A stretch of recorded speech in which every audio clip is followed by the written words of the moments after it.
அருட்பெரும் ஜோதி அருட்பெரும் ஜோதி தனிப்பெருங்கருணை அருட்பெருஞ்சோதி.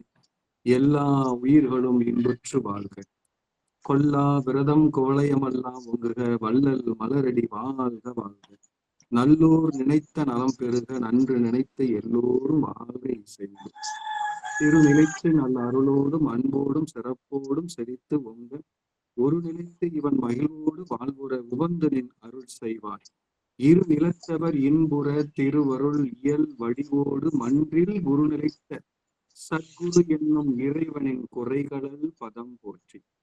எல்லாமுடைய அருட்பெருஞ்சோதி ஆண்டவர் இத்தருணத்தை நம்மை எல்லாம் ஒன்றாக கூட்டி இயற்கை உண்மை விளக்கங்களை நமக்கு தந்து மென்மேலும் ஞான விளக்கத்தில் நாம் சிறந்து விளங்க அருள் புரிந்து வழி நடத்தும் அருட்பெருஞ்சோதி ஆண்டவருக்கு வணக்கத்தையும் நன்றியும் சொல்லி இங்கே கூடியிருக்கக்கூடிய எனது ஆன்மநேய உறவுகள் அனைவருக்கும் எனது மனமார்ந்த வணக்கத்தையும் நன்றியும் சொல்லி துவங்குகிறோம். அருட்பெருஞ்சோதி அருட்பெருஞ்சோதி தனிப்பெருங்கருணை அருட்பெருஞ்சோதி. எல்லா உயிர்களும் இன்பற்றுவான். எல்லோருக்கும் வணக்கம். அருட்பெருஞ்சோதி. நம்ம வணக்கம் ஐயா. கடந்த வாரம் சுத்த சன்மார்க்கத்துடைய முதற் சாதனமாகிய ஜீவகாருண்யம் சீவகாருண்ய ஒழுக்கம், அதுல முதல் பிரிவு, அந்த முதல் பிரிவுல வள்ளலார் சொன்ன அந்த ஒரு வாக்கியம், அதாவது எதுக்காக இந்த மனித பிறப்பு எடுத்திருக்குன்னு அதை சொல்லிட்டு அவர் முதல் கேள்வியை தொடங்குறாரு. அதுதான் நமக்கு ரொம்ப முக்கியமான ஒண்ணு. அதனால இந்த வாரமும் நம்ம அதையே இன்னும் கொஞ்சம் ஆழமா நம்ம சிந்திக்கலாம். அதுல இருக்கிற வார்த்தைகளை நம்ம சிந்திக்கலாம். அதுல முதல்ல அவர் என்ன சொல்றாரு அப்படின்னா, உலகத்தில் மனித பிறப்பை பெற்று கொண்டவர்கள் இந்த பிறப்பினால் அடையத்தக்க ஆன்ம லாபத்தை அறிந்து அடைய வேண்டும். இவ்வளவுதான். இந்த ரெண்டரை வரி தான் இது எல்லாத்துக்கும் நம்ம இந்த மனித பிறப்பை எடுத்ததுக்கான ஒரு முக்கிய அர்த்தத்தை நமக்கு சொல்றதா இருக்கு. அப்ப இதுல என்ன ஒரு சொல்ல வர்றாரு அப்படின்னு சொன்னா, இந்த மண்ணுலகத்துல பல உயிர்கள் இருக்கிறது. அது தாவர உயிர், அது தாவர உயிராகவும் இருக்குது. அதுக்கப்புறம் ஊர்ந்து செல்லக்கூடிய உயிரினங்கள் இருக்கிறது. நீருக்குள்ள வாழக்கூடிய உயிரினங்கள் இருக்கிறது. பறந்து செல்லக்கூடிய பறவை வகைகளான உயிர்கள் பல இருக்கிறது. அப்புறம் மிருகங்கள் பல இருக்கிறது. அப்புறம் நம்ம மனிதன், இப்படி நம்ம நடைமுறையே அப்படி நம்ம எடுத்துக்கலாம். இத்தனை பிறப்புகள்ல பாத்தீங்கன்னா ஒரு உயர்ந்த பிறப்பு அப்படின்னு எல்லா ஞானிகளும் எல்லா அருளாளர்களும் சொல்லக்கூடிய ஒண்ணு இந்த மனித பிறப்பு தான். இந்த மனித பிறப்பு தான் உயர்ந்த பிறப்புன்னு சொல்றாங்க. அதேதான் இங்க வள்ளலாரும் சொல்றாரு. உலகத்தில் மனித பிறப்பை பெற்றுக்கொண்டவர், இந்த மனித பிறப்பை பெற்றுக்கொண்டவர்களுக்காக ஒரு ஒரு பயன், அது இந்த மனித பிறப்பினால் ஒரு பயனை நம்ம பெறணும். அது என்ன பயன் அப்படின்னு இதுல சொல்றாரு. இந்த உலகத்தில் மனித பிறப்பை பெற்றுக்கொண்டவர்கள் இந்த பிறப்பினால், இந்த மனித பிறப்பினால் அடையத்தக்க, அதாவது நம்ம அந்த இலக்க ஒரு இலக்க அங்க வைக்கிறார். அடையத்தக்க ஆன்ம லாபம்னு ஒண்ணு போடுறாரு. அது ஏன் அந்த ஆன்ம லாபம்ன்ற வார்த்தையை புரிஞ்சுக்கிறதுக்கு நான் இதை சொல்றேன். நம்ம யாரு அப்படின்னா, இந்த உடலும் இந்த மனமும் இப்ப நம்ம மேல பாக்குற இந்த இதெல்லாம் இல்லை அப்படின்னு சொல்ற மாதிரி எல்லாருமே நம்ம தெரிஞ்சிருக்கோம். அதாவது இந்த மேல தெரியுறது தூள தேகம்னு சொல்லுவாங்க, மனம் சூக்கம தேகம்னு சொல்லுவாங்க. அதுக்கப்புறம் ஆன்மா காரண தேகம், ஆன்மா உயிர் இதெல்லாம் காரண தேகம்னா 3 தேகமா சொல்லுவாங்க. அதுல நம்ம யார் அப்படின்னு வள்ளலார் சொல்றாருன்னா, ஆன்ம சிற்றறிஞன். அதாவது நம்ம எல்லாம் ஒரு ஆன்மா. அந்த ஆன்மா எப்படி இருக்குன்னா ஒரு சிற்ற அணுவாக இருக்கிறது. அந்த அணுதான் அந்த அணு செயல்படுறதுக்காக தான் இந்த உடம்பை எடுத்திருக்கு. அதுக்காக தான் இந்த உடம்பு, இந்த இயற்கை உருவாக்கியிருக்கு. அப்ப இந்த உடம்புக்குள்ள இருந்து யார் செயல்பட்டு இருக்காங்கன்னா, அந்த ஆன்மான்ற ஒரு சிற்ற அணு. அந்த கண்ணுக்கே தெரியாத அணுதான் இந்த உடம்புக்குள்ள இருந்து செயல்பட்டு இருக்கு. அது எப்படி சொல்லலாம் அப்படின்னா, ஒரு கார் இருக்குன்னா அந்த கார் நம்ம உடம்புன்னு நினைச்சுக்கலாம். அது உள்ள இருந்து நம்ம டிரைவ் பண்றோம் இல்லையா, அந்த டிரைவ் பண்றது ஆன்மான்னு நினைச்சுக்கலாம். அப்ப இந்த உடம்பு ஒரு கார் போல, அந்த உள்ளிருந்து செயல்படக்கூடிய அந்த ஆன்மா ஒரு டிரைவர் போல. அப்போ அது புரிஞ்சதுக்காக நான் சொல்றேன் நானு. அப்ப நம்ம யாருன்னா ஆன்மா. அந்த ஆன்மா எப்படி இருக்குன்னா ஒரு சிற்று அணு, கண்ணுக்கே தெரியாத, எப்படியாப்பட்ட ஒரு மைக்ரோஸ்கோப் வச்சு பார்த்தா கூட அந்த அணுவை கண்டுபிடிக்க முடியாத அளவுக்கு அது இருக்கு. ஏன் அப்படி இருக்குன்னா, அந்த அணு வெளியா இருக்கு. வெளியா இருக்கு. வெளினா ஒண்ணும் இல்லாததான்னு சொல்லுவோம் இல்லையா? வெளினா ஒண்ணுமே இல்லாத, அத ஒண்ணுமே இல்லாததா இருக்கு. அது அருள் சக்தியா இருக்கு. அது அருள் ஆற்றலா இருக்கு, அருள் அறிவா இருக்கு. அந்த ஆன்மா தான் நம்ம உடம்புக்குள்ள இருந்து நம்மளை இயக்கிட்டு இருக்கு. நம்ம பார்க்க செய்யறதும், கேட்க செய்யறதும், முகர செய்யறதும், அப்புறம் சுவைக்க செய்யறதும், பேச செய்யறதும், உணர்வு அப்படின்ற ஐம்புலங்கள் இருக்கக்கூடிய அறிவியும் கொடுத்து, மனதுல சிந்திக்கிறது, நல்லது எது கெட்டது எது அப்படின்னு சிந்திக்கிற அந்த அந்த அறிவையும் கொடுத்து, இது போல எல்லா விதத்திலையும் இந்த உடம்புல இருந்து எல்லா தத்துவங்களையும் இயக்கி அது செயல்பட்டு கொண்டிருக்கிறது நம்மளோட ஆன்மா தான். அப்ப நம்ம ஆன்மா, அப்போ நம்ம ஆன்மா, இந்த ஆன்மாவுக்கு ஒரு லாபம் சம்பாதிக்கணும்.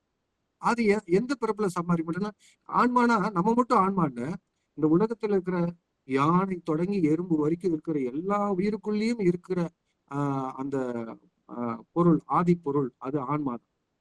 அந்த இயற்கை பொருள் ஆன்மா தான். ஆனா இங்க மனிதனை மட்டும் இங்க குறிக்கிறார். அப்ப நம்ம மனிதனுக்கு ஏன் இது மட்டும் குறிக்கிறார் அப்படின்னா, இந்த மனித தேகம் தான் இருக்கிற எல்லா உயிரிலும் ஒரு சிறந்த உயர்ந்த தேகம், உயர்ந்த பிறப்பு அப்படின்றதுனால இதை சொல்றேன். அப்போ நாம ஆன்மா, இந்த ஆன்மாவுக்கு லாபத்தை சேர்க்கணும். அதுக்காக தான் இந்த பிறப்பு இறைவன் கொடுத்திருக்கிறதா சொல்றார். அததான் இங்க சொல்றார். உலகத்தில் மனித பிறப்பை பெற்றுக் கொண்டவர்கள் இந்த பிறப்பினால் அடையத்தக்க ஆன்ம லாபத்தை, இந்த ஆன்மாவுக்கு ஒரு லாபத்தை காலம் உள்ள போதே, நமக்கு இந்த மனித பிறப்பு இருக்கும்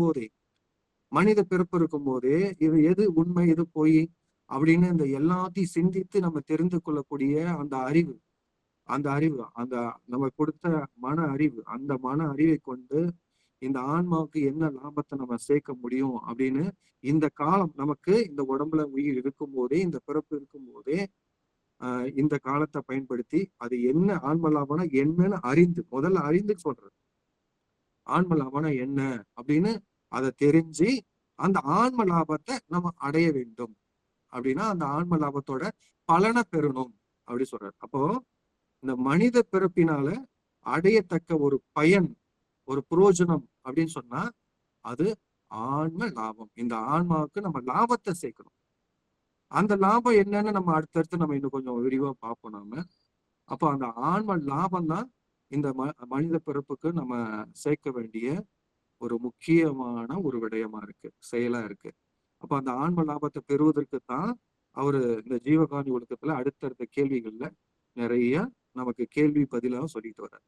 அப்ப இந்த இடத்துல நம்ம என்ன இதை முக்கியமா ஆழமா இந்த இந்த இந்த இன்றைய தினம் நம்ம தெரிஞ்சுக்கிறோம்னா, நம்ம ஒரு ஆன்மா, இந்த ஆன்மாவுக்கு நம்ம லாபத்தை சேர்க்கணும். அப்ப லாபம்னா இந்த வாழ்க்கையில நம்ம பாத்தீங்கன்னா நிறைய படிக்கிறோம், படிச்சு ஒரு நல்ல வேலைக்கு போறோம், நல்ல பிசினஸ் பண்றோம், நிறைய பணம் சம்பாதிக்கிறோம், நிறைய வீடு கட்டுறோம், நிறைய நிலங்கள் வாங்கி போடுறோம், அப்புறம் நம்மளோட பிள்ளைகளை நல்லா படிக்க வைக்கிறோம், அவங்களெல்லாம் பெரிய ஆளாக்குறோம். இதெல்லாம் நம்ம இந்த ஆன்மாவுக்கு லாபமா அப்படின்னா இதை முழுமையா லாபம்னு சொல்ல முடியாது. இதெல்லாம் இந்த மனதுக்கு ஒரு சந்தோஷமா இருக்கு, இல்லைன்னா நம்மளோட கர்மா இல்ல கர்ம வினை அப்படின்னு கூட சொல்லலாம். ஆனா ஆன்மாவுக்கு ஒரு லாபத்தை சேர்க்கிறோம்னா அது வேற விதமா இறைவன் சொல்றாரு. அது அடுத்த பதிவுல. நன்றி. நன்றி நன்றி. சிறப்பையா, சிறப்பையா. ஐயா இந்த உயிர் பிறப்போட காரணம், நோக்கம், இலக்கு இந்த உயிர் மனிதனா பிறந்த உயிருக்கு ஒரு லட்சியம் இருக்கு, அதை அடையணும் அப்படின்னு ஐயா நல்லா விளக்கமா சொன்னாரு. ஒரு கேள்வி ஐயா, இந்த உயிர்களை பத்தி சொல்லிட்டு வந்தீங்க. அந்த 6 உயிர், அந்த 6 உயிர்ல நம்ம மனிதர்கள் ஒரு உயிர், 6வது உயிர் அப்படின்னு சொன்னீங்க. அத கொஞ்சம் விளக்குனீங்கன்னா சிறப்பா இருக்கும். சரி. வள்ளலார் சத்திய சிறு விண்ணப்பம் அப்படின்னு ஒரு விண்ணப்பத்தை அவர் கைப்பட எழுதியிருக்காரு. அதுல இந்த உயிர்களை ஒரு வர்க்கங்களா வகுக்கிறார். என்னன்னா தாவர யோனி வர்க்கம் அப்படின்ற ஒரு வார்த்தையை பயன்படுத்துறாரு. தாவர யோனி வர்க்கம்னா தாவரங்களை எத்தனை வகையான விதமான தாவரங்கள் இருக்கோ அதெல்லாம் தாவர யோனி வர்க்கம். ஏன்னா தாவரங்கள்ல பல பல தாவரங்கள் இருக்கு இல்லையா? நிறைய மர வகைகள், செடி வகைகள், கொடி வகைகள், பல வகைகள் இப்படி இருக்கு. அதெல்லாம் சேர்த்து தாவர யோனி வர்க்கம். அப்புறம் ஊர்ந்து செல்லக்கூடிய உயிரினம், அத வர்க்கம் அப்படின்றார். அப்ப பாம்பு, புழு, வண்டு இது போல ஊர்ந்து செல்லக்கூடிய உயிரினங்களை ஒரு வர்க்கமா வைக்கிறார். தாவர யோனி வர்க்கம், ஊர்ந்து செல்லக்கூடிய யோனி வர்க்கம், அப்புறம் நீர்வாழ் யோனி வர்க்கம். அந்த நீருக்குள்ள பல பல உயிரினங்கள் இருக்குது. அது ஒரு உதாரணத்துக்கு மீன், சுறா, ஆமை இது போல நிறைய நம்ம எண்ணிலடங்கா உயிர்கள் இருக்கிறது. அந்த அந்த உயிர்கள் இருக்கக்கூடியத ஒரு நீர்வாழ் யோனி வர்க்கம்னு சொல்றாரு. அதுக்கப்புறம் பறவை யோனி வர்க்கம். அந்த பறவைகள் பல பல பறவைகள் இருக்கிறது. பல விதமான பறவைகள், பல உயிர்கள் இருக்கிறது. அத்தனையும் சேர்த்து அத பறவை யோனி வர்க்கம் அப்படின்னு சொல்றாரு. அப்புறம் மிருகங்கள், அந்த மிருகங்களும் பல பல மிருகங்கள் இருக்கிறது. அதையும் ஆஹ் அவர் மிருக யோனி வர்க்கம் அப்படி சொல்றாரு. அப்புறம் நமக்கு கற்பனையில நம்ம சிந்திக்கூடிய அளவுக்கு நரக யோனி வர்க்கர், அந்த நரக யோனி வர்க்கருக்கும் ஒரு அடையாளம் சொல்றாரு.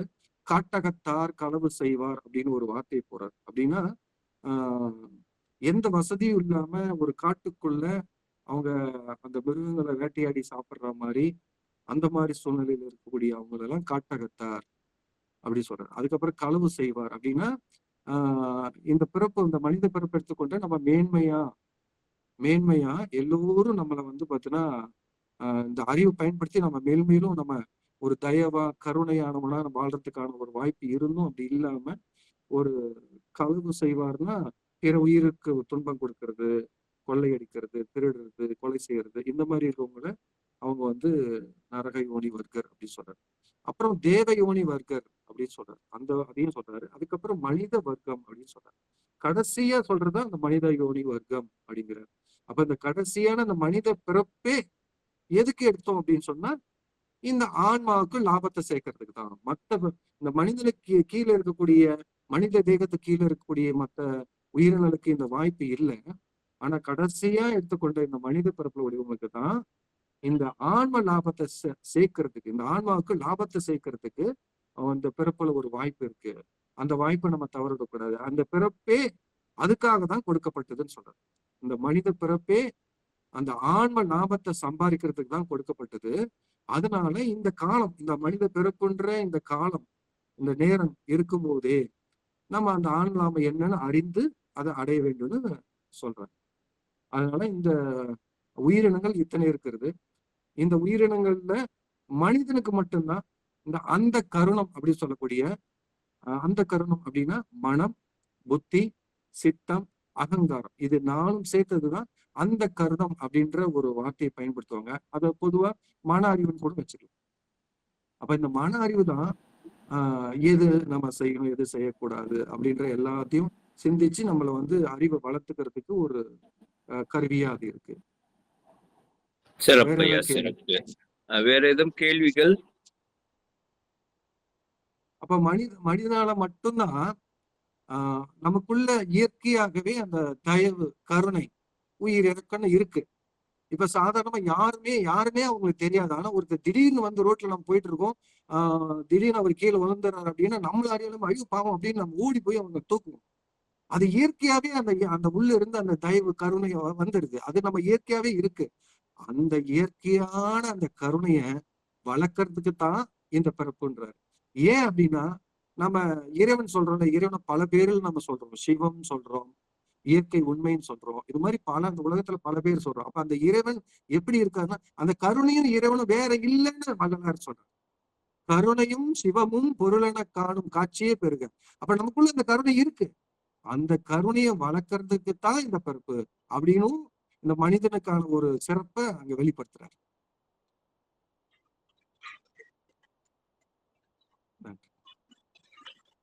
வேற ஏதாவது கேள்வி இருந்தா கேட்கலாங்க.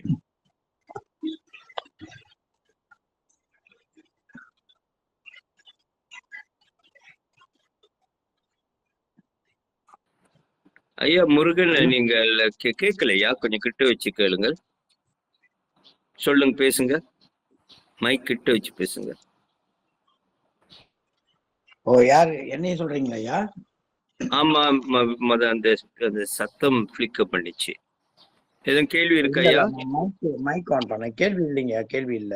அது திருக்குறள்ல கூட கருணை பற்றி திருவள்ளுவர் சொல்லியிருக்கிறாரு. கண்ணோட்டம் என்ற அதிகாரத்துல, கண்ணோட்டம் இல்லார் கண்ணிலார் கண்ணுடையார் கண்ணோட்டம் இன்மையும் இல் அப்படின்னா கருணை இரக்கம் இல்லாதவர்கள் கண்களை இழந்தவர்கள், கருணையுள்ளவர்களிடம் அந்த கண்ணோட்டம் இல்லாமல் போகாது. அதாவது கருணை உள்ளவர்களே உண்மையான கண்கள் உடையவர்கள்.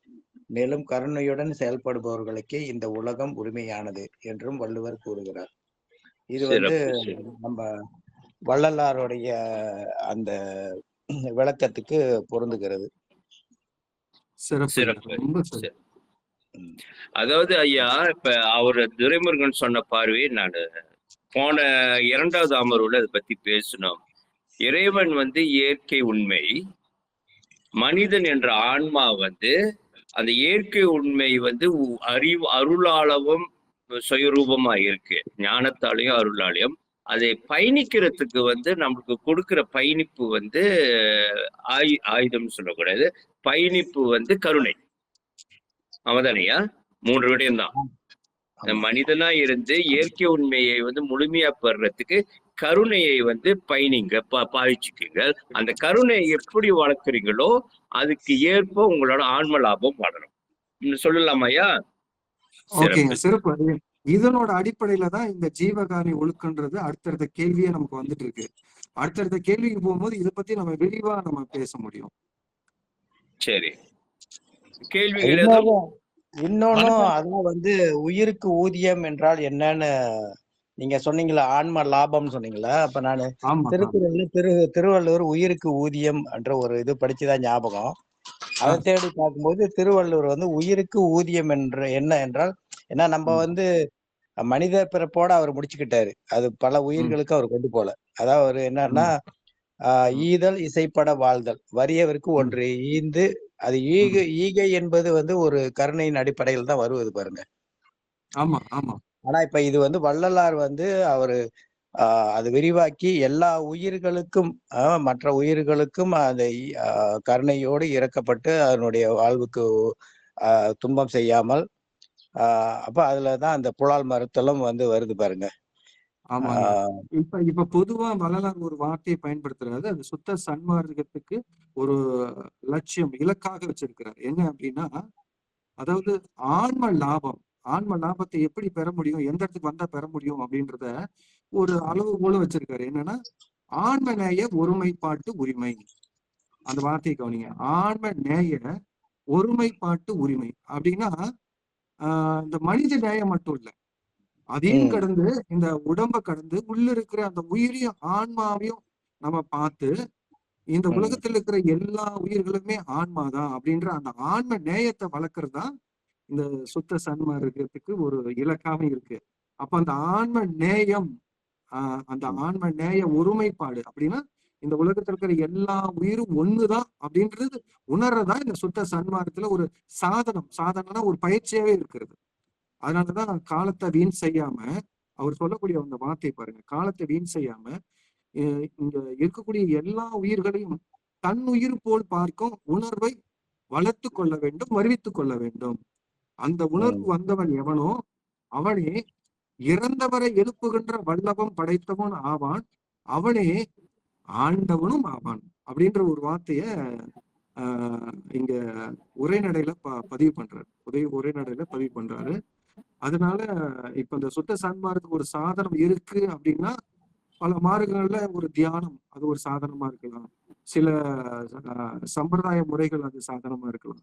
ஆனா இங்க சுத்த சன்மார்க்கத்துல அவர் சொல்லக்கூடிய சாதனம் என்னன்னா, எல்லா உயிர்களும் தன் உயிர் போல பார்க்கக்கூடிய அந்த உணர்வு, அந்த உணர்வு நீ வளர்த்துக்கிட்டே போகணும். அந்த உணர்வுக்கு முன்னாடி நீ நினைக்கணும், எல்லா உயிரும் நாமும் ஒரு ஆன்மா, இந்த உலகத்துல இருக்கிற எல்லா உயிருமே ஒரு ஆன்மா தான், அப்ப எல்லாமே ஒண்ணுதான் அப்படின்னு நினைக்கணும். அந்த அந்த ஒரு பாடல் இருக்கிற அந்த படி நான் சொல்றேன் உங்களுக்கு அடுத்த வகுப்புல. அந்த அடுத்த ஸ்டேஜ் உணரணும். அந்த உணர்ந்துட்டா அதுக்கப்புறம் தான் உண்மையான உயிர் இறக்கம். அதுக்கு பேர் உண்மை உயிர் இறக்கம் போடுறது. சாதாரண உயிர் இறக்கம் போடல, உண்மை உயிர் இறக்கம் போடுறது. அப்ப அந்த உண்மையான உயிர் இறக்கம் வந்ததுக்கு அப்புறம் தான் அன்பு அப்படின்றது வெளிப்படுது. அது உண்மை அன்புன்னு போடுறாரு. அந்த உண்மையான அன்பு வெளிப்படும் போதுதான் நமக்கு அந்த சிவ அனுபவம் அப்படின்னா அந்த இயற்கை உண்மையோட அனுபவத்தை நமக்கு தெரிஞ்சுக்க முடியும்னு அவரு அந்த படிநிலைகளை நமக்கு கொடுக்குறாரு. அதனால அது ஒரு வார்த்தை நான் இந்த இடத்துல பதிவு பண்றேன். அது எப்படி அந்த ஃபார்முலா கொடுத்துருக்காருன்னா, அறிவு விளங்கிய ஜீவர்கள்லாம் ஜீவகாரணியமே கடவுள் வழிபாடு. அதுவும் இந்த கேள்வி பதிலே வருது. அது பின்னாடி நம்ம ரிவ்யூ பார்ப்போம். அப்ப நமக்கு அறிவு விளங்கி போச்சுன்னா நம்ம வந்து எப்படின்னா அந்த உருவ வழிபாடு புறத்துல செய்யக்கூடிய வழிபாட்டுல இருந்து அகத்துக்கு நமக்குள்ளேயே இறைவன் இருக்காரு, எல்லா உயிருக்குள்ளேயும் இறைவன் இருக்காரு. அந்த அந்த அறிவு நிலைக்கு அந்த சிந்தனைக்கு நம்ம போன உடனே அங்க ஜீவகாரணியம் அப்படின்னா சீவகாரணியம் அப்படின்னா உயிருக்கு உதவுதல் உபகரித்தல் அப்படின்ற இடத்துக்கு போயிடும். அப்படின்ற இடத்துக்கு போகும்போதுதான் அங்கதான் நமக்கு வந்து அந்த உயிர் இறக்கம் உண்டாகுது. அந்த உயிர் இறக்கத்தாலதான் வந்து பாத்தீங்கன்னா அன்பு உண்டாகுது. அப்ப அன்புன்ற வார்த்தையே என்ன அப்படின்னா எல்லா உயிரும் ஒன்றுதான், இறைவன் தான் எல்லாமா இருக்கிறார் அப்படின்ற அந்த அனுபவத்தை பெறதுக்கு பேரு தான் அன்பு. அந்த அன்பு உண்டான மட்டும்தான் அந்த அதாவது கடவுள் நிலை, அதாவது இயற்கை உண்மை இல்ல சிவ அனுபவம் இதை பெற முடியும்னு நமக்கு சொல்றாரு. இதெல்லாம் தான் இந்த இந்த ஆன்ம லாபம் அப்படின்ற இந்த விஷயத்திலேதான் இதெல்லாம் வருது. ஆனா இதோட மையம், இதோட இதோட முக்கியமான ஒரு அடிப்படையான ஒரு விஷயம் என்னன்னா கருணை. இதெல்லாம் கருணையை ஒட்டி தான் நம்ம பேசுறோம். அந்த கருணை தான் இதுக்கெல்லாம் ஆதாரமா இருக்கு. ஐயா, ஒரு கேள்வி. இப்ப 6 உயிர்களுக்கு அன்பு செய்தல் வேண்டும்னு நம்ம சொல்றப்ப நடைமுறையில்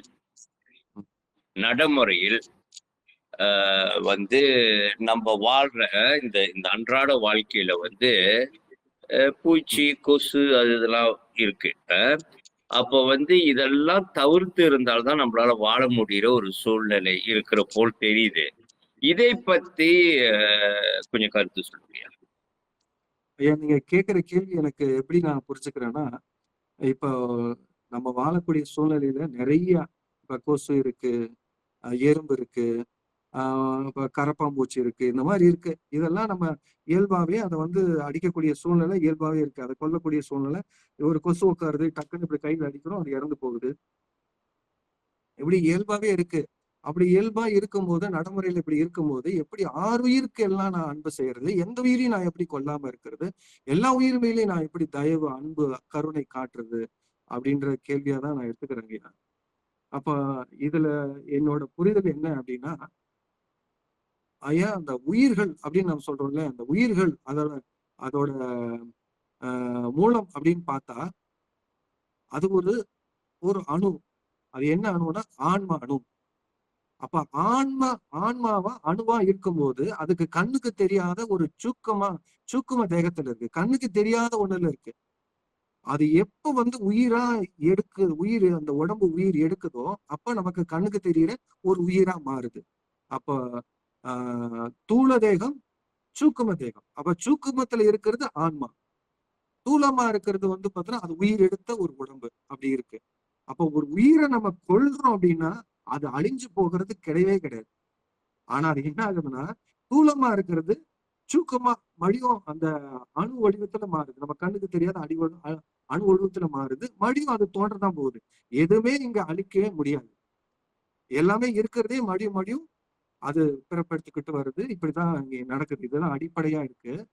அப்ப இதுல இந்த சில உயிர்களை கொல்லக்கூடிய சூழ்நிலை இருக்கு அப்படின்றத அதை எப்படி நம்ம பாக்குறோம்னா, நம்ம இந்த மனித பிறப்பு எடுத்தது இந்த ஆன்ம லாபத்தை பெறதுக்கு தான் இறைவன் நமக்கு இந்த மனித பிறப்பை கொடுத்திருந்தாலும் நம்ம முன் பிறவிகள்ல செய்த அதாவது பாவ புண்ணியங்கள் அது வந்து பதிவாயிருக்கும் நம்ம ஆன்மாக்குள்ள. அந்த பதிவோட எதிர்வினை தான் இந்த பிறப்பை நமக்கு வந்து இந்த பிறப்புல ஒவ்வொரு காலங்கள்லயும் அது நடக்குது. அதையும் நம்ம கடந்துதான் நம்ம போயிட்டு இருக்கிறோம். அதையும் கடந்து அதுதான் நம்மளை வந்து செயல்படுத்திருக்கு. நம்ம கர்ம வினை அதோட எதிர்வினை தான் நமக்கு நடக்கூடிய நல்லது கெட்டது எல்லாமே அது நடந்துட்டு இருக்கு. அது இப்படிதான் இயற்கை பண்ணி வச்சிருக்கு. இந்த இயற்கையை வந்து அப்படிதான் பண்ணி வச்சிருக்கு. அது அப்படிதான் இயக்கிட்டு இருக்கு. அதுல என்ன ஒரு வார்த்தையை பெருமான் சொல்றாருன்னா, வீடுகள் எல்லாம் விதிநெறி விளங்க ஆடல் செய்தரும் அரும்பெரும் பொருளே அப்படின்னா, இந்த உடம்பை எடுத்த நாம அந்த விதிப்படி நம்ம செய்த பாவ புண்ணியம் அப்படின்ற அந்த விதிப்படி அது இயங்குவதற்கு இந்த இயற்கை விளக்கமானது செயல்படுத்தி கொண்டிருக்கிறது. ஆனா அதையும் கடந்து நம்மளோட இலக்கு அப்படின்னா ஆன்ம லாபம். இதை வச்சுப்போம். இப்போ இந்த இடத்துல 6 உயிருக்கெல்லாம் நான் அன்பு செய்யணும் அப்படின்னா இதுல 2 பிரிக்கிறாரு. தெரிஞ்சு செய்த பாவம், தெரியாத செய்த பாவம் அப்படின்னு பிரிக்கிறார். அப்ப தெரிஞ்சு செய்த பாவம், தெரியாத செய்த பாவம்னு பார்க்கும்போது நம்ம நடந்து போறோம், இல்ல கார் ஓட்டிட்டு போறோம், எப்படியோ ஒண்ணு போறோம். நம்ம கண்ணுக்கு தெரியாத எறும்புகள்ல இருந்து எத்தனையோ உயிர்கள் வந்து இறந்து போகுது. அது நம்ம கண்ணுக்கும் தெரியல, நம் மனதுக்கும் தெரியல. அப்ப கண்ணுக்கும் மனதுக்கும் தெரியாத ஒரு இந்த மாதிரி பாவங்கள்லாம் நடக்குது. நிறைய உயிர்கள் இறந்து போகுது. அதற்கு இறைவன் நம்மள மன்னிக்கிறார். ஏன்னா அது நமக்கு கண்ணுக்கும் தெரியல, நம்மளோட மனதுக்கும் தெரியல, நமக்கு தெரியாம நடக்குது. அது தெரியாத நடந்தத, அது தவறு, அதை மன்னிச்சிடக்கூடிய நிலையில இருக்கு. அதை மன்னிச்சிடுறார். அதனால நமக்கு பெரிய பாவ மூட்டைகள் சேர்வது இல்லை. நமக்கு தெரிஞ்சே நம்ம ஒரு உயிரை நம்ம கொல்றோம் அப்படிங்கும்போது அதுக்குதான் அது குற்றமா கருதி அந்த குற்றத்துக்கான தண்டனை எதிர்வினையா அது செயல்படுது. இப்படி இருக்கு. அப்ப இயல்பா ஒரு கொசு நம்ம கடிக்குது, இப்படி அடிக்கிறோம். அதே நம்ம எடுத்துக்குவோம். அதை எடுத்துக்கிட்டு நம்ம கொசு வருது, நம்ம கடிக்கிறோம், கடிக்குது, அடிக்கிறோம் அப்படின்றது நமக்கு தெரிஞ்சே நடக்குது. இது எப்படி நடக்குதுன்னா பழக்க தோஷத்துல நம்ம காலங்காலமா கொசு கடிக்குது, அடிக்கிறோம், இப்படி போயிருக்கு. ஆனா இதுவே எல்லா உயிரும் ஒண்ணுன்ற அந்த உணர்வு நமக்குள்ள கொஞ்சம் கொஞ்சமா அந்த உணர்வு வரும்போது சத்தியமாக அந்த கொசு கடிச்சா கூட இப்படி வந்து உட்கார்ந்தா கூட இப்படி அடிக்கிற அந்த பழக்கம் மாறி இப்படி ஊதக்கூடிய பழக்கம் வந்துடும். இது எனக்கு அப்படிதான் இருக்கு. அதுக்கப்புறம் இன்னொன்னு நான் சொல்றேன். நான் சத்திய ஞான சபையில ஒரு வடலூர்ல ஒரு 4 வருடம் அங்கேயே நான் போய் தங்கி இருந்த போது அந்த சத்திய ஞான சபையிலே 2 வருடம் நான் வந்து அங்கேயே அந்த சத்திய ஞான சபை உள்ள வளாகத்திலேயே நான் தங்கியிருந்தேன். அந்த வளாகத்துக்குள்ள யாரும் அலோவ் பண்ண மாட்டாங்க. வெளியிலதான் மக்கள் நிறைய படுத்திருப்பாங்க. அந்த வளாகத்துக்குள்ள அதுக்குள்ள எல்லாம் பூட்டிடுவாங்க. ஒரு புத்தகம் விற்கிற ஒரு ஐயாவும் நானும் மட்டும்தான் அங்க இருப்போம். அவரு ஒரு 3:30 மணிக்கு எந்திரிச்சு அந்த சத்திய ஞான சபையை திறப்பாரு. அந்த சத்திய ஞான சபை அந்த படிக்கட்டிலேயே தான் தலை வச்சு படுத்துட்டு இருப்பேன். எல்லாருமே கொசு அடிக்கிற சத்தம் எனக்கு கேட்கும். என் காதுலயும் கொசு சத்தம் கேட்கும். ஆனா அப்போ வந்து அந்த அளவுக்கு அந்த உணர்வு, அந்த இறை சிந்தனை, எப்போது இறை சிந்தனை, அந்த இறை உணர்வு அப்படி இருக்கும்போது ஒரு கொசு கூட என்னை கடிக்கல. நான் அது பல முறை வந்து நான் ஏன் கடிக்கல நான் சிந்திச்சு பார்த்தது உண்டு. அப்ப அந்த இறை சிந்தனையோடு இருக்கும்போது, அந்த உணர்வோடு இருக்கும்போது, எல்லா உயிர் ஒண்ணுன்ற அந்த நினைப்போட இருக்கும்போது நிச்சயமா நமக்கு எந்த உயிருமே நாம அதை கொல்லக்கூடிய சூழ்நிலையை உண்டு பண்ணாது இந்த இயற்கை. அது ஒண்ணு. இன்னொன்னு, அதுக்கப்புறம் வடலூர்லயே நான் ஒரு வீடு வாடகைக்கு எடுத்து வந்து பார்த்தீங்கன்னா நான் தங்கி இருந்தேன். அப்போ ஒரு ஜன்னலை ரொம்ப நாளா சாத்தியே இருந்தேன். திடீர்னு ஒரு நாள் அந்த ஜன்னலை திறக்கும் போது அந்த ஜன்னல் பக்கத்திலேயே ஒரு முருங்கை மரம் இருக்கு. அந்த முருங்கை மரத்துக்கு கிளையோட அடியில நிறைய ஒரு நூற்றுக்கணக்கான ஆயிரக்கணக்கான கூட சொல்லலாம். அந்த அளவுக்கு எல்லாமே வந்து இந்த கம்பளி பூச்சி அவ்வளவு இருக்கு. அது சின்ன சின்ன குட்டியா இருக்கு, ரொம்ப குட்டியா இருக்கு. அதை பார்த்த உடனே எனக்கு ஐயோ இறைவா, இது பெருசாச்சுன்னா வீட்டுக்குள்ளதான் வந்துருமே. அப்பா நான் அதை தூக்கி போடணும், ஏதோ பண்ணணும், அதுக்கு ஒரு துன்பம், எனக்கு ஒரு துன்பம். ஐயோ இதெல்லாம் இல்லாம நீங்க மாத்திரீங்க அப்படின்னு சொல்லிட்டு அந்த இடத்துல உண்மையிலேயே அந்த மனதார இறைவன்ட்ட ஒரு பிரார்த்தனை பண்ணிக்கிட்டு அந்த உணர்வோட அந்த ஜன்னல் சாத்திட்டேன். 2 நாள் கழிச்சு மறுபடியும் நான் அதை மறந்துட்டேன். 2 நாள் கழிச்சு அதை திறந்து பாக்குறேன். அந்த இடத்துல கம்பளி பூச்சி இருந்ததுக்கான அடையாளமே இல்லை. அதனால ஏன்னா நமக்குள்ள அவ்வளவு ஒரு அற்புத சக்தி இருக்கு. இது இறைவன் எங்கேயோ இருந்து கொடுக்கறது இல்லை. இறைவன் நமக்குள்ளேயே இருக்கிறார். அவர் கருணையே வடிவா இருக்கிறார். அப்ப அந்த கருணையை வெளிப்படுத்தி நம்ம இந்த உலகத்துல வாழ முற்படும் போது நமக்கு பிற உயிருக்கு துன்பம் கொடுக்கிற அந்த சூழ்நிலையே இல்லாம போகும். கொசு அடிக்கிற சூழ்நிலை இல்லாம போகும். வேற எந்த உயிரையும் கொல்லக்கூடிய சூழ்நிலை இல்லாம போகும். அதுதான் நான் என்னோட அனுபவத்துல நான் புரிஞ்சுக்கிட்டதை நான் அந்த இடத்துல பகிர்ந்துக்கிறேன். அப்போ அந்த இடத்துல நம்ம அந்த உணர்வு நமக்கு எல்லா உயிர் ஒண்ணுதான் அப்படிங்கும் போது 6 உயிருக்கும் நம்ம அன்பு செலுத்த முடியும். இப்ப கூட இப்போ ஒரு 4 நாளுக்கு முன்னாடி காட்டுல வந்து இந்த கன்று எல்லாம் வைக்கிறதுக்கு குழி எடுத்துக்கணும் ஜேசிபில. அப்ப வரப்போற நிறைய புல்லு எல்லாம் வளர்ந்துருந்துச்சு. அப்ப அந்த புல்லு எல்லாம் வந்து அதெல்லாம் கொஞ்சம் ஜேசிபில அந்த ஓரமா எடுத்து விட்டுட்டு அந்த கரையை உடைக்க சொன்னேன். ஒரு சாயந்தரம் ஒரு 6:30 மணி இருக்கும். கடைசியா அந்த அந்த கரையை உடைக்கும் போது அங்க டக்குன்னு ஒரு நல்ல பாம்பு படம் எடுத்துக்கிட்டு இப்படி ஆடுது. உடனே எனக்கு எனக்கு உள்ளுக்குள்ள வந்து பக்கத்திலேயே தான் நான் நிக்கிறேன். எனக்கு ஒரு சின்ன பதட்டமோ பயமோ எதுவுமே இல்லை. படம் எடுத்துட்டு இப்படி இப்படி நிக்குது. அப்ப அந்த பையன் வந்து ஜேசிபி விட்டு மடியும் அடிக்க பாக்குறான். திடீர்னு அடிக்காத நில்லு நில்லு அப்படின்னு உடனே அந்த பாம்பும் எந்த பதட்டமும் இல்லாம மெதுவா நகர்ந்து வெளியே போகுது. அதுக்கும் எந்த பதட்டமும் இல்லை. அப்ப இங்க உள்ள இருக்கிற உணர்வு அந்த ஆன்மாவுக்கும் தெரியும். ஏன் அப்படின்னா இங்க இருக்கிற ஆன்மா அங்க இருக்கிற ஆன்மா ரெண்டுமே ஒண்ணுதான். வேற இல்ல. இந்த உலகத்துல இருக்கிற எல்லா ஆன்மா ஒண்ணுதான். இந்த ஆன்மாக்குள்ள என்ன உணர்வு ஏற்படுதோ அந்த ஆன்மாவுக்கு தெரியும். அந்த மனதுக்கு தெரியாம கூட போலாம். அந்த ஆன்மாவுக்கு தெரியும். அதனால இந்த இயற்கையாவே நமக்குள்ள என்ன உணர்வு வெளிப்படுதோ அந்த உணர்வே தான் இந்த பிரபஞ்சத்துல வெளிப்படும். ஏன்னா அந்த பிரபஞ்சமும் நம்ம இந்த உடம்பும் வேற இல்லை. இந்த உடம்பும் ஒண்ணுதான், இந்த பிரபஞ்சம் ஒண்ணுதான், எல்லாமே ஒன்றுதான். அது நம்ம வந்து எல்லாமே ஒன்றுன்னு பார்க்கக்கூடிய அறிவு, அந்த அந்த பேரறிவு இல்லாதனால நம்ம எல்லாத்தையும் தனித்தனியா பார்த்துட்டு இருக்கோம். ஆனா உண்மை என்னன்னா எல்லாம் ஒண்ணுதான். அப்ப இங்க உள்ளிருந்து ஏற்படக்கூடிய அந்த உணர்வு, அந்த ஞானத்தால இது எல்லாமே வந்து நமக்கு சாதகமா ஒரு கருணையே நம்ம கருணையானவனா இருக்கிறதுக்கு ஒரு சூழ்நிலை உருவாக்குது. அப்ப நமக்குள்ள இருக்கிற அந்த தயவை நம்ம வளர்த்துட்டே இருந்தா அந்த உணர்வு வந்தா நமக்கு எந்த உயிர் கொள்ளக்கூடிய சூழ்நிலை வராது. சிறப்பு ஐயா, சிறப்பு சிறப்பு. ஓரளவு நம்ம ஏற்கிறோமோ இல்லையோ அந்த கேள்விக்கு வந்து ஒரு மெய் விசாரணம் செய்திருக்கோம். அந்த கேள்விக்கு அது அவங்களோட மனதில் எப்படி தோன்றுதோ அதுக்கு ஏற்ப அந்த லட்சியத்தை நோக்கி செல்றப்ப வந்து பல அனுபவங்கள் கிடைக்குது. எனக்கும் அந்த மாதிரி சில அனுபவங்கள் இருக்கு. சரி ஐயா, நம்ம 1/2 மணி நேரம் ஆயிடுச்சு. நம்ம எதுவும் கேள்வி, கடைசி ஒரு கேள்வி யாரும் கேக்குறீங்களா? சரி, நம்ம அப்பனா நிறைவு செய்வோமா? சரி. அருட்பெருஞ்சோதி அருட்பெருஞ்சோதி தனிப்பெரும் கருணை அருட்பெரும் ஜோதி. எல்லா செயல்களிலும் எழிலுற வழி நடத்தும் எல்லாம் வல்ல அருட்பெருஞ்சோதி ஆண்டவரே, எடுக்கும் முயற்சிகள் யாவும் வெற்றி பெற எந்நாளும் துணையிருந்து வழி நடத்துவீராக.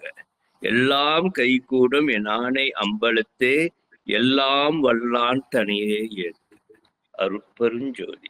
ஐயா, நிறைவு செய்க. அருட்பெரும் ஜோதி அருட்பெருஞ்சோதி தனிப்பெருங்கருணை அருட்பெருஞ்சோதி. எல்லா உயிர்களும் இன்புற்று வாழ்க.